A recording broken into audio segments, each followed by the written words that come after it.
Hey everyone, welcome back. In today's video, I'm going to show you how you can simply download and install ShareX in your computer in a very simple way. ShareX is the most powerful free screenshot and screen recorder available on Windows. So how you can simply download it, it's very simple. You have to open any of your favorite browser and then simply search for ShareX. And then you're going to get sharex.com website, click on that. And then you're going to get Microsoft Store option, click on that, click on download. And as you can see, the download has been completed. Now you can simply click on it to install. As you can see, it's starting download. So now you can simply minimize your browser.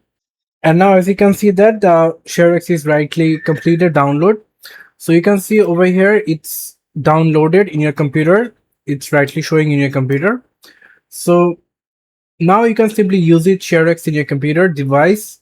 If you want to know a proper use, how you can simply use it, then you can simply comment below. I'm going to create another video to show you how you can simply use it properly. So thank you so much for watching. I hope to see you for another videos. Till then, goodbye.